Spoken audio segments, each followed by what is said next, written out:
వాళ్ళకి మత్తు పదార్థాలు పంపటం కావచ్చు కానీ సార్ కావచ్చు కానీ ఒక director general of military operations మధ్య కుదిరినటువంటి ఒక అవగాహనని ఒప్పందాన్ని కూడా ఈ రకంగా ఉల్లంఘించేటువంటి పరిస్థితి ఉంటుందా? నిజంగా వీరు పాకిస్తాన్ సైన్యం నుంచి ఆదేశాలు లేకుండా లేదా నిజంగా మనం అనుకున్నటువంటి ఒప్పందాన్ని కింద స్థాయి ఉన్నటువంటి వారికి తెలియకుండా జరుగుతుందా? అంటే ఇది ఎక్కడ అంటే కావాలని కవ్వించేటువంటి చర్యలే అనుకోవాలా, లేకపోతే ఉన్నటువంటివి, లేకపోతే బార్డర్లో ఏదైతే మోహరించి ఉన్నటువంటి వాటన్నిటినీ కూడా భారత్ పైకి పంపి నష్టం చేయాలనేటువంటి ఉద్దేశంతోనే జరుగుతున్నాయి అనుకోవాలా? సాక్షాత్తు ఆర్మీ చీఫే కొద్ది రోజుల క్రితం మహామహులున్న ఒక సభలో రెచ్చగొట్టే వ్యాఖ్యలు చేశాడు. భారతదేశం వేరు, వాళ్ళ మతం వేరు, మన మతం వేరు అంటే ఒక సైన్యాధ్యక్షుడు ఆ రకంగా మాట్లాడాడు అంటే ఆయన స్థాయి ఏంటో మీరు గ్రహించగలరు. ప్రపంచం గ్రహించింది, మందలింపులు వచ్చినాయి, అయినా కానీ ఎక్కడ వెనక తగల. ఎందుకంటే వాళ్ళకి ఆడిందే ఆట, వాళ్ళకి సాగినంతసేపు సాగించుకుంటా ఉంటారు.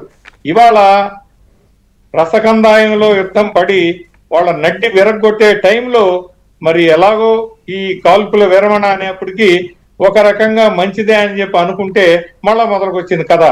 ఎప్పటికైనా నా నమ్మకం ఏంటంటే నమ్మరాదు, నమ్మకూడదు, నమ్మలేము ఈ సూత్రాల్లో కనుక లేకపోతే ఏంటండి చరిత్రలో ఎక్కడన్నా ఉందా?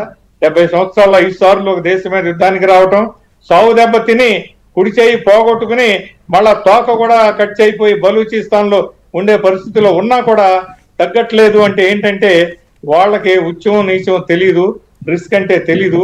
కారణం ఏంటంటే మానవ మృగాలు, టెర్రరిస్టులకి దేశం అంటే అభిమానం ఉండదు, మతమౌఢ్యం పెరిగిన వాళ్ళు ఏదైనా చేయటానికి సిద్ధంగా ఉంటారు. దానికి ఒత్తాసుగా ఉండే సైనిక పాలకులు ఏం చేస్తారండి? ఏమి చేయలేరు. మనం ఏంటంటే సిద్ధాంతాలకి కట్టుబడి ఉన్నాము, సభ్య సమాజం మిత్ర దేశాల గురించి ఆలోచన చేస్తా ఉంటాం. తర్వాత ప్రపంచవ్యాప్తంగా మనం గౌరవప్రదంగా ఉండాలి అనే భావనలు మన పాలకులకు ఉంటాయి. మరి ఆ భావనలనే ఆ మిలిటరీకి తగినన్ని సమ్ కైండ్ ఆఫ్ ప్రివిలేజెస్ వాళ్ళకి పవర్స్ ఇస్తూనే ఖచ్చితంగా కొన్ని లిమిట్స్ లోనే ఉంచుతారు.